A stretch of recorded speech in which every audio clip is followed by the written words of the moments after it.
Last time we studied the circuit description of the DFIG and the schematic of the DFIG, how the rotor and stator units are connected to the grid and the converter system. We also explained the rotor side voltage equation and the stator side voltage equation. And we have shown the circuit diagram, as you can see on the right hand side of the screen, that there is a stator winding having the resistance of Rs, you can see here, and the leakage inductance Ls, induced EMF Es, and the mutual inductance Lm. Through the mutual inductance, the flux linkage takes place between the rotor and the stator circuit. And this flux is common to both the windings, hence induces the voltage Es and Er in stator and the rotor circuits. Now, because this machine is doubly fed, that actually means that it is being fed from both the stator and the rotor winding, the direction of current is being taken into as a positive, like IR going into the rotor circuit and IS is going into the stator circuit. And based on this, we have written the equation. It is on the rotor side, we have the voltage which is Bs equals to Es plus Rs plus Jxs into Is, where Xs is the leakage reactance of the stator winding, and its value is 2 pi into supply frequency Fs into Ls. Similarly, we have written the expression for the rotor circuit, which is Br equals to SER, because the induced EMF at any slip will be S into ER, where ER is the induced EMF at the S is equal to 1. When the rotor is stand still, then the induced voltage is ER. Then at any slip it will be S into ER, and reactance will be X into S into XR. So you can add here S, I have missed it here. So this is actually S into J S into XR, where XR is the leakage reactance of the rotor circuit at the standstill. And then you know what is the value of XR. So XR will be nothing but 2 pi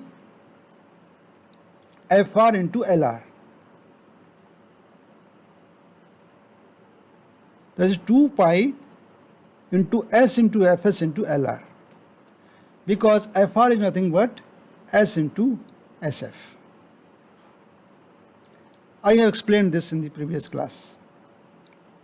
Therefore, we can write the rotor equation by dividing S both the sides, that Br by S equals to this side here Er plus Rs divided by S plus J S omega Lr into IR. Why we want to express the voltage in this form? It's because we want to connect the rotor circuit and the stator circuit through one equivalent circuit diagram. That is only possible when the frequency of ER is same as the frequency of the stator. Otherwise, it is not possible to connect the two circuits together. So this is a trick that is being used to develop equivalent circuit of the DFIG. Now we can express the same equation referred to the stator. So when we express refer to the stator, it becomes Br dash. All quantities on the rotor side becomes prime quantities. So Br dash, Er becomes Er dash, Rr becomes Rr dash, and Lr becomes Lr dash. Make it dash here, I have not put it, Lr dash. And Ir becomes Ir dash. So these are the rotor quantities referred to the stator side. We also developed expression for the mutual inductance in terms of the induced EMF across the magnetizing unit, which is nothing but ES or ER dash. So ER dash is same as ES, and that equals to J into omega Lm into I phi or Im. That is the magnetizing current component. Actually, in the phasor diagram, we have used minus ER or minus ES, but it is just the way we look it. Minus ES or minus ER is seen as a voltage drop, and ER and ES seen as a voltage induced or voltage source. So that depends upon us how we construct the phasor diagram and how we interpret its meaning. Now, once we know this circuit description of the DFIG, then we can go further to study the power flow in the DFIG. That is a very important aspect. So we will try to understand the various power flows, rotor circuit power and the stator circuit power and the mechanical power and the grid power, how they are connected, what is the relationship between them, and how the value of slip affects the power flow between the various entities of the DFIG. So let us try to understand this. Now, as we know voltage equations for the rotor and the stator side, now we can also express the current relationship between the stator circuit and the rotor circuit. Now this is the IS and this is the IR, as you can see from here. So IS plus IR is nothing but IM. You can see from circuit diagram. If you see the diagram, the IR is going inside into the rotor circuit, and IS also is taken as a positive. So because of this convention, the value of Im is nothing but IS plus IR dash or IR prime. So this magnetizing component of current is therefore expressed as sum of the phasor sum of the IS and IR. And then we apply the KVL in the first loop, that is on the stator side. We will get Bs equals to Rs into Is plus Jxs Is here and plus Jxm Im. This is the Kirchhoff voltage equation for the loop 1.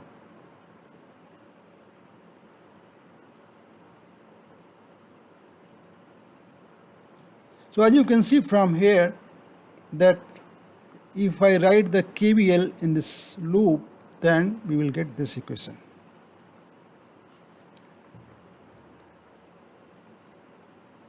Okay, now we will try to manipulate this equation to represent the power in terms of the rotor circuit. We can also write the KVL in the second loop, in this loop. So in this loop, this is the direction of current, IR dash, this is IS. So we can use Kirchhoff voltage law to express the relationship between the voltage and currents in the circuit, and that relationship is BR dash by S here equals to RS dash by S IR dash plus JXR dash IR dash plus JXM IM, this drop across the mutual inductance. So this is on the stator side and this is on the rotor side. Now let us try to find out the rotor power first. So how shall we find out rotor power? We can simply find out the SR, complex apparent power of the rotor, because it has both the components, the real component and the reactive power component. So if we find SR, we will find the PR as well as QR. The real part of SR will be PR and the imaginary part of SR will be QR. So we will multiply the BR and IR conjugate. Any complex apparent power is given by BI conjugate. So this is BR and this is IR conjugate. Prime quantities are used to refer to the stator circuit. Okay. So this is BR dash IR dash conjugate, and then we express BR in terms of the current and the other parameters of the rotor. So you can see from this equation that BR dash is nothing but RS dash into IR dash. This is not RS dash. Please correct this. So this is RR dash. RR dash plus J S into XR dash into IR dash. So we actually have multiplied by S again back to get BR plus JS XM into IM. The whole bracket into IR dash conjugate. Now we multiply and expand these terms. So if you multiply IR into IR conjugate, then it becomes simply IR square, because two angles add up to 0 due to the conjugate. So IR, this into this becomes IR dash square. So you can see here that the first term is RR dash into IR dash square from this term. The next term is J into S into XR dash into again IR square. This is the second term. The third term is the multiplication of J S XM IM into IR dash conjugate. So this is J S XM into IM, the first term, into IR dash conjugate. What is IR dash? We can see from the diagram.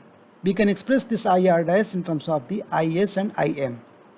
We want to correlate it through mutual inductance to the stator circuit.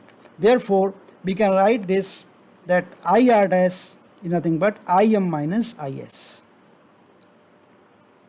And therefore, the conjugate of IR will be IM minus IS conjugate, which basically means this is IM conjugate minus IS conjugate. So therefore, IR dash conjugate is nothing but IM conjugate minus IS conjugate, and we use this value in this expression here from this as IR dash conjugate and replace it with the IM conjugate minus IS conjugate, this term. Again we multiply the term outside bracket and within the bracket, then you can see that IM into IM conjugate becomes IM square, this term. Okay, and the next term is J S XM IM, this one, into IM into minus IS, this term, minus IS, because minus sign comes from the this term, minus IS. So you can see that the SR therefore is expressed as the first term is RR dash IR dash squared J XR IR dash square plus J S XM IM square minus S. This is minus sign is taken this side, so minus is have taken on the this side here. Okay, and then we express J S XM IM in terms of the voltage on the stator side. We know that the stator side voltage is BS equals to RSIS plus J XS Is plus J Xm Im. So we can express this J Xm Im in terms of the stator voltage and currents. So therefore J Xm Im equals to Vs minus Rs Is minus J Xs Is. Substitute this value back here. Okay, here for this. Then we will get minus S into Bs minus RSIs minus J XSIs into Is.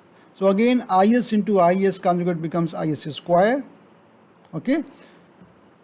Therefore the first and second term become like this: S into Rs into Is square, this term, and this term Xs becomes minus here and minus here plus. So J is common, so S is also common, so J and S is taken outside and this becomes Xs into Is square.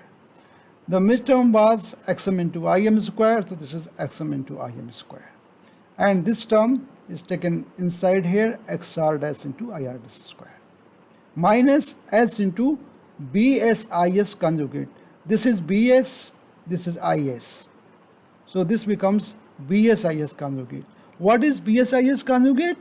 It is the SS complex. This is a complex apparent power on the stator side.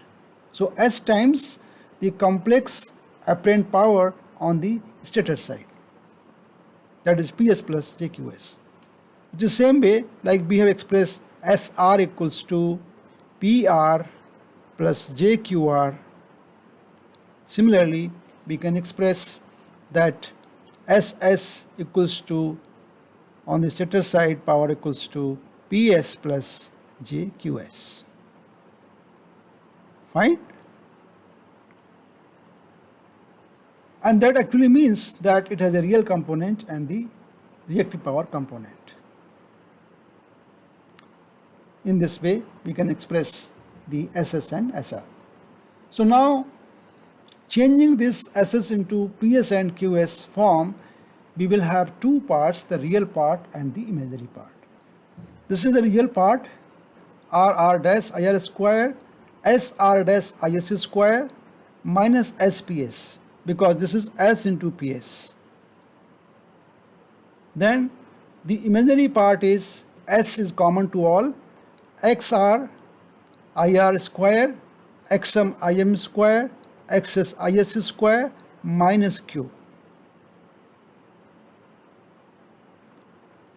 So we can say that this whole term is actually PR, and this term is actually QR.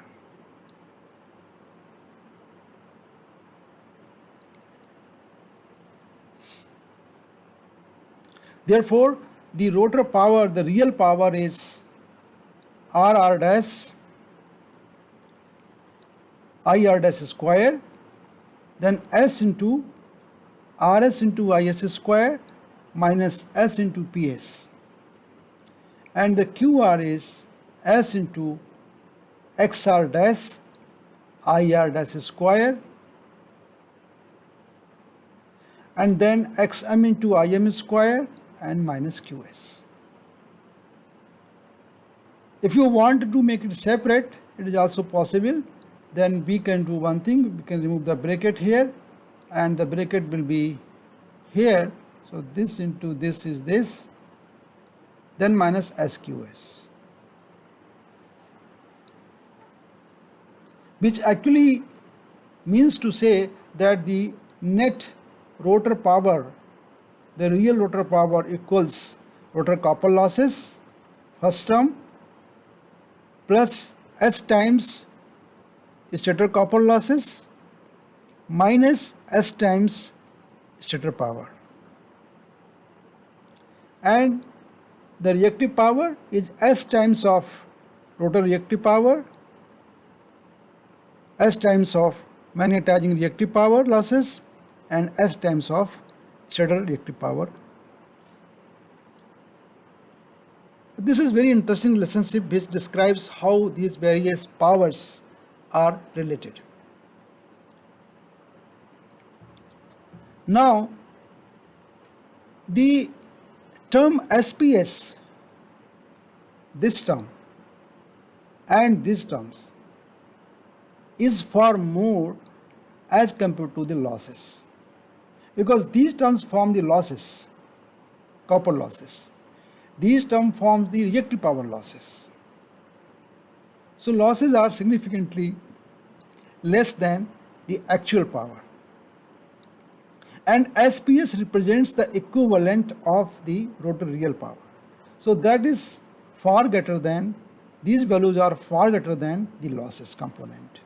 And therefore, we can write that PR is close to minus SPS. As these are negligible, so we will neglect them, and then we can say that PR is approximately equal to minus SPS. This is very important relationship.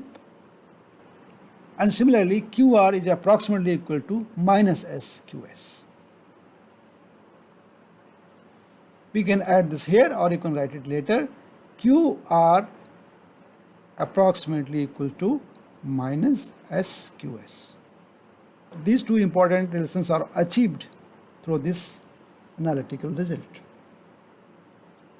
And that is very important conclusion, because we can connect the rotor power and the stator power through the slip.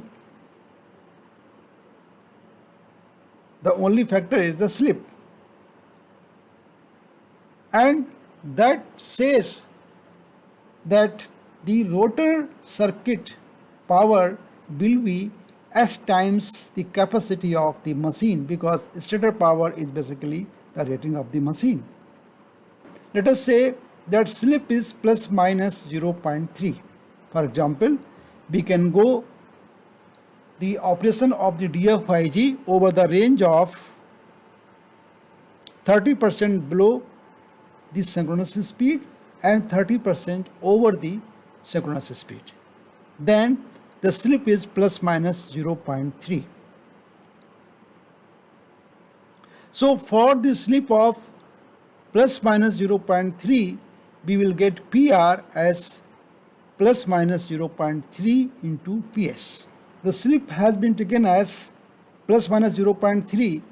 Why we have taken plus minus 0.3? Because we want to achieve the torque speed characteristic of the wind turbine in order to extract the maximum power.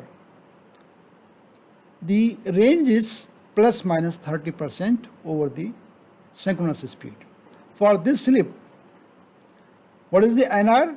NR is 1 minus H into NS. So S is suppose positive 0.3, then NR will be 0.7 into NS.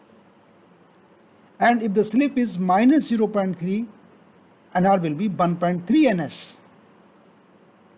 So what do you see? That with slip of plus minus 0.3, we can change the speed, or we can consider the speed of wind turbine, which gives us the generator shaft speed as plus minus 30% over the synchronous speed. Okay? And that is fairly good range of the speed. So basically we can obtain over a wide range of the speed variation, and we can still get the maximum torque from the wind. You can also make it more range by having the slip, let us say S equals to 0 plus minus 0.4.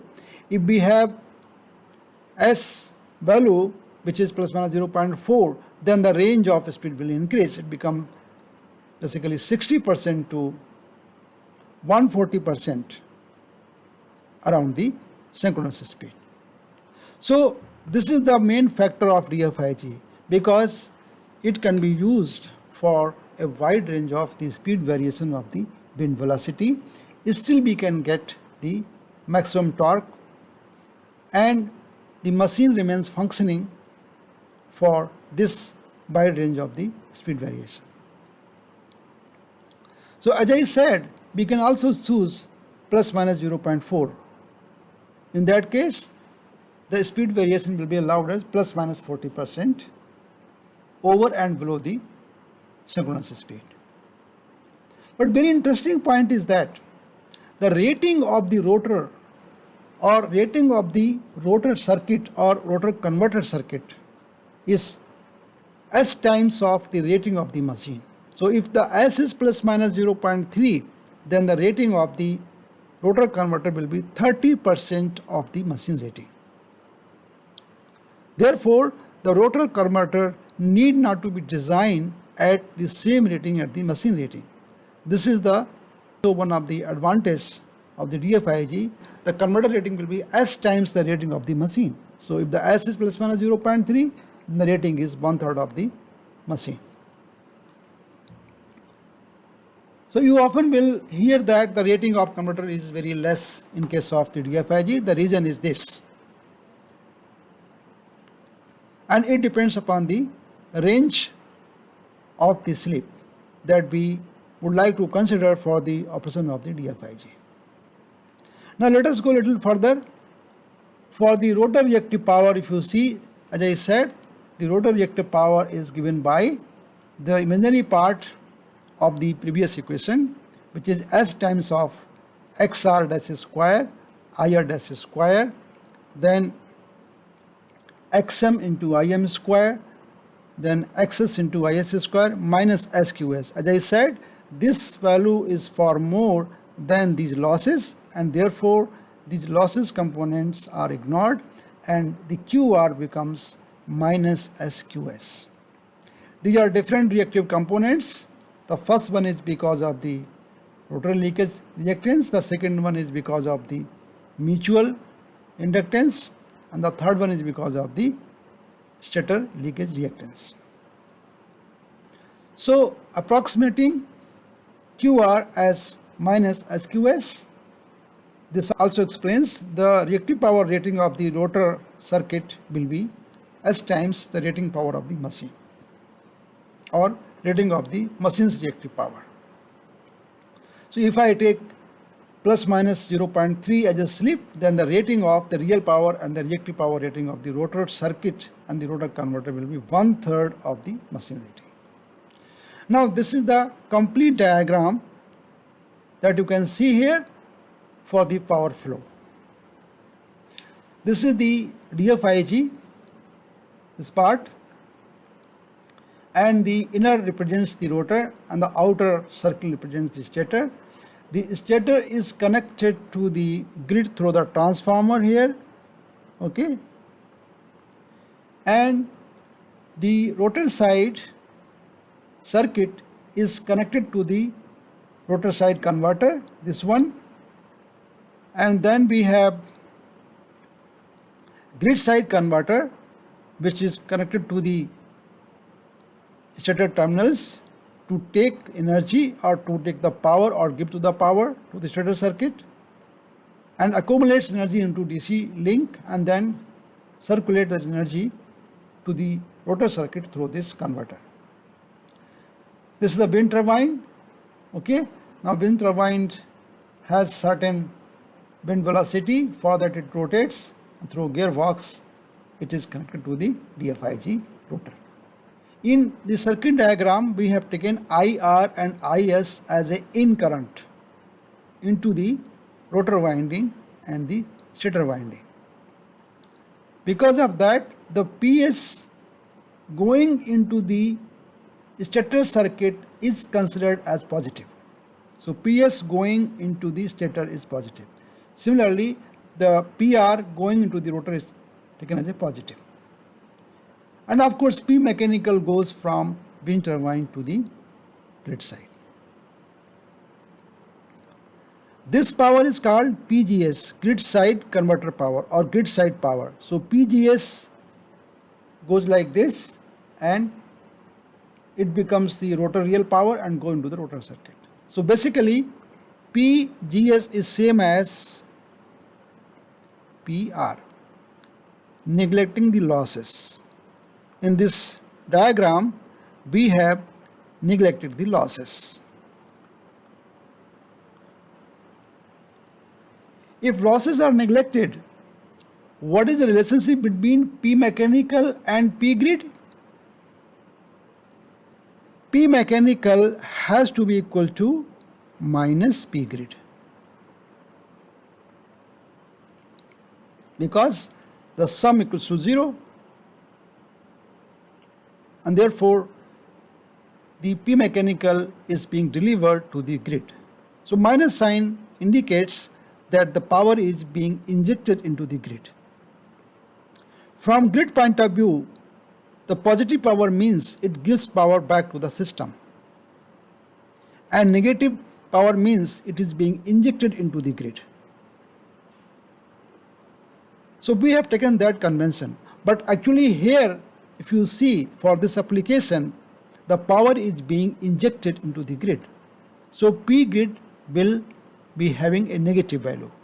So this is the power flow diagram for the DFIG. I hope the terms are clear. So stator power going in is positive, this is rotor power going to the rotor circuit, this is P mechanical, this is P grid, this is the P grid side converter, this is P rotor side converter. Now let us find the relationship between these components. If we look from the stator side, then this mechanical power plus stator power plus rotor power together must be equal to 0 to maintain the balance. Therefore, on stator side, we can write that P mechanical plus PR plus PS equals to 0. And therefore, P mechanical equals minus PR minus PS. And what is PR? PR is approximately equal to minus SPS. We just have proved. So substituting PR as minus SPS, we get minus minus plus SPS minus PS, so it becomes minus 1 minus SPS. Therefore, P mechanical equals minus 1 minus S into PS, which is actually minus P grid. Or we can say that P grid is nothing actually but 1 minus S into PS.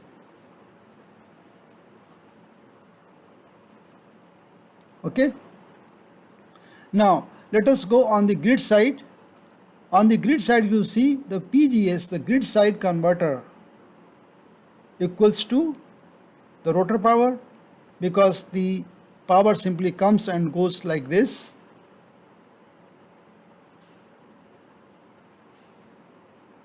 Like this, assuming there are no losses. So PGS is same as PR. Therefore, this equation PGS is same as PR and PR equals to minus SPS.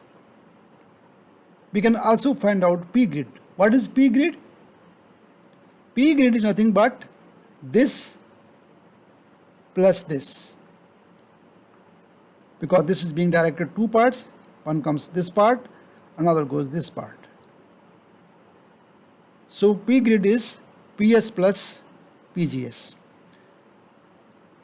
As you can see here, this is PG, PS plus PR, and PR is nothing but minus S into PS. So the whole expression becomes 1 minus S into PS.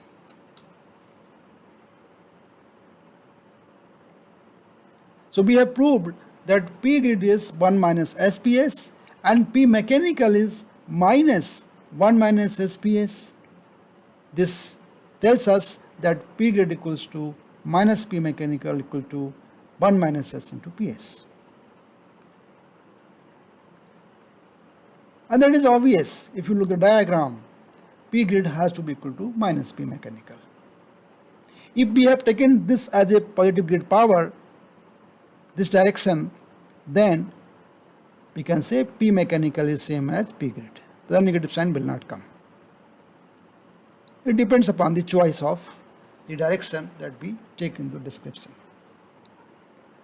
Alright, so these two important relationships. Number one, PR equals to minus SPS first one. Second, P mechanical is -1 minus S PS, and P grid is minus P mechanical equals to 1 minus S into PS. Now, based on this, we will study the various power flows or power components of the rotor side and the stator side and the grid and the mechanical for different values of this slip.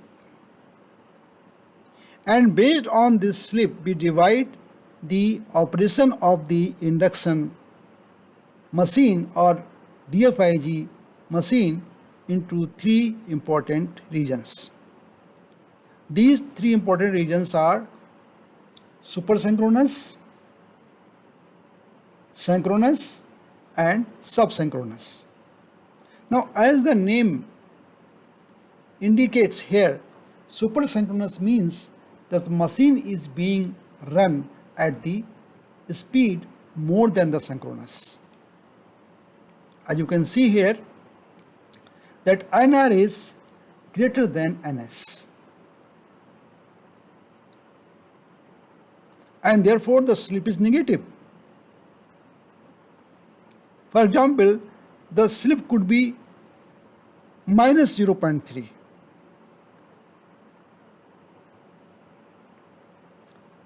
as given here. Then the second reason or second mode is synchronous mode, or when the rotor is being run at the synchronous speed. For that, NR equals to NS. And if NR equals to NS, the slip has to become 0. Then there is a third case, subsynchronous mode, where the speed is less than the synchronous speed. And for that the slip is positive. For example, it could be 0.3. So there is a range of variation from 30% below the synchronous speed to 30% above the synchronous speed, through which this machine can be operated in this particular case. And accordingly, we will get three modes of operation: supersynchronous, synchronous, and subsynchronous. Now we can study these characteristics by taking some example. Let us say there is a machine, DFIG machine, which is rated at 100 kilowatt. So that actually means that PS is 100 kilowatt.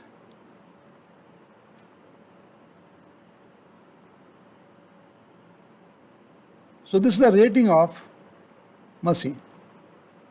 The machine has to operate for the range of slip from minus 0.3 to 0.3.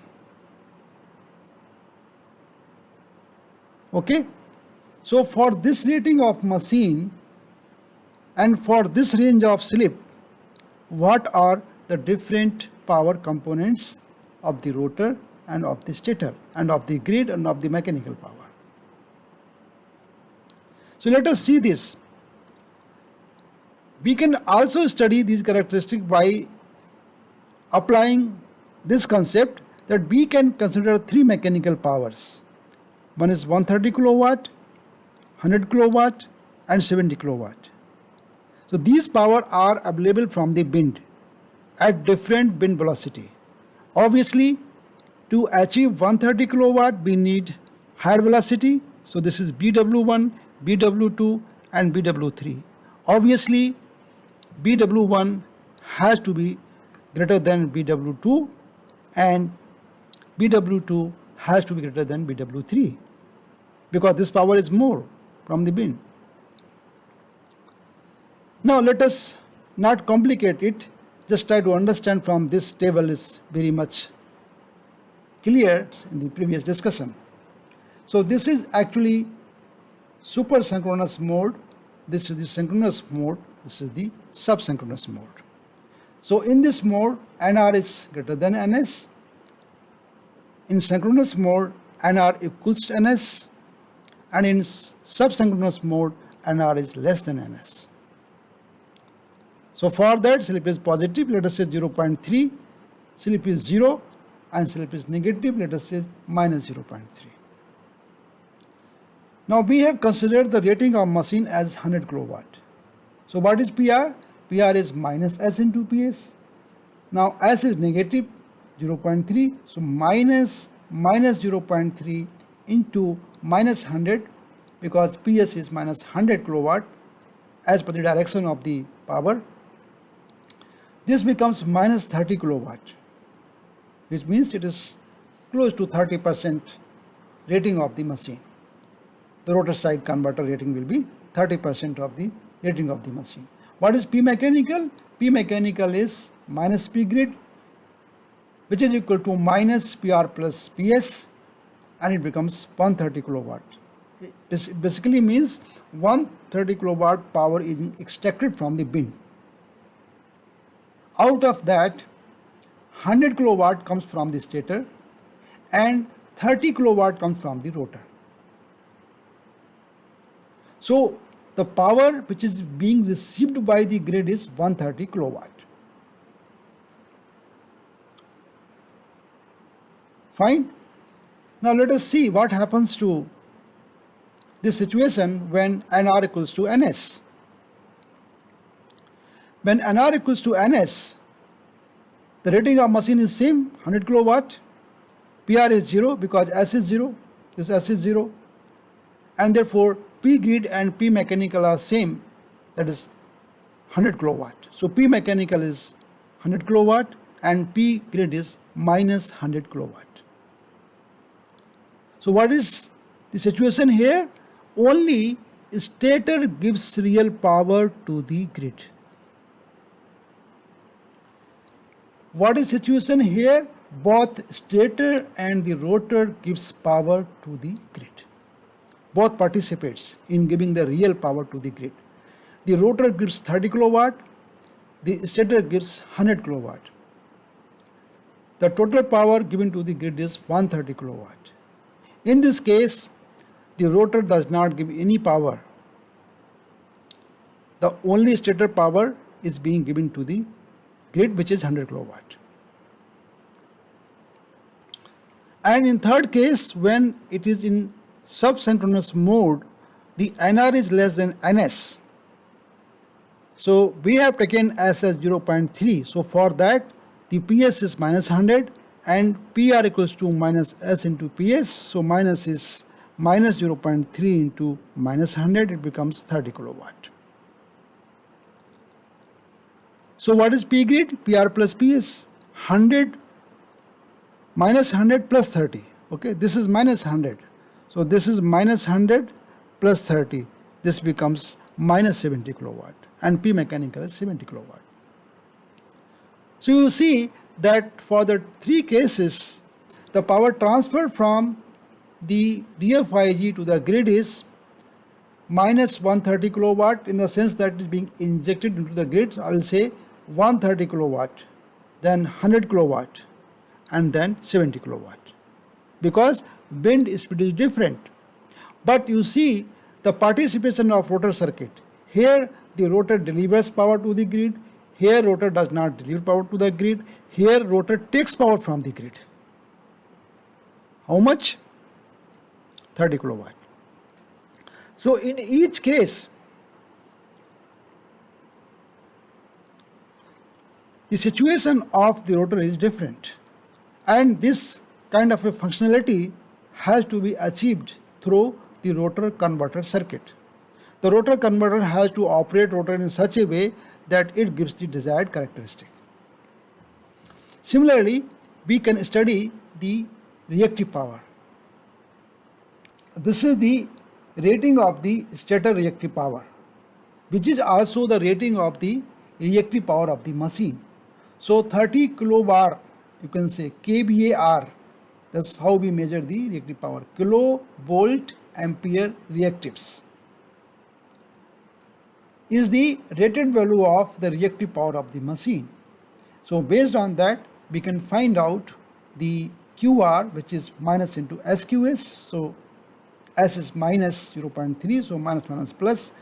This becomes 9 kilovar. So what is the total power which is being given to the grid is QS plus QR, that is 30 plus 9, that is 39 kilowatt. It is positive.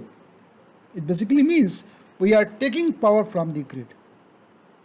So for this case, for super synchronous mode of operation, both the stator and the rotor circuit receive reactive power from the grid, and therefore the reactive power burden is more on the grid. For synchronous mode, QR is 0 because S is 0.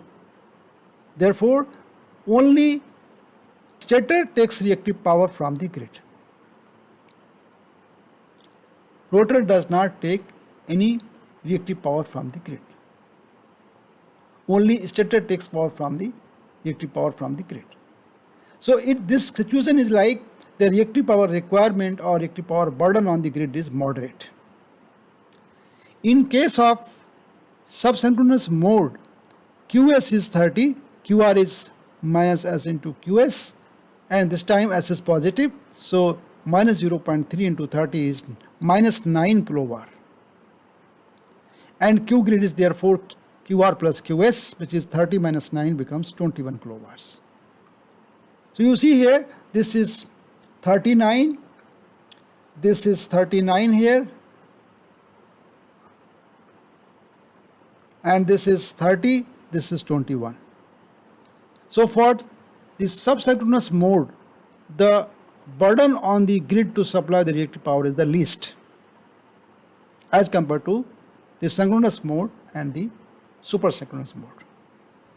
Now you may ask question that for synchronous mode, when S equals to 0, obviously NR equals to NS. So there is no induction between the rotor and the stator field. Then how does this machine operate? Well, this situation is very much similar to the synchronous generator, where the rotor has a field winding, and that field winding is excited by a DC. So here, since the rotor is being run at the synchronous speed, there is no induction between the rotor and the stator. The rotor winding behaves like a DC excited rotor winding, and this situation is exactly same as the synchronous generator. So this point has to be very well understood. How does it operate for S equals to 0? And another very interesting point is that in subsynchronous mode, the slip is positive. That means the NR is less than NS, and that actually means the machine is being run as a motor in the conventional sense of induction machine. Still, it generates the active power. Still it is acting as a generator. So this is because of the rotor converter side control. If you see the third case, that is the subsynchronous mode, the reactive power is basically positive. That means the rotor actually gives reactive power to the grid. So rotor is acting as a capacitance, not as an inductance. And these characteristics are achieved through the rotor side converter control. So these are some of the important points about the DFIG which makes it very unique and different from the other machines. A very versatile machine for the use of the wind turbine to be connected to the grid. In the next class, I will talk about the dynamic modeling of the DFIG, which are more useful to study it and to analyze it for the operation of the microgrid system, which is based on the wind energy system.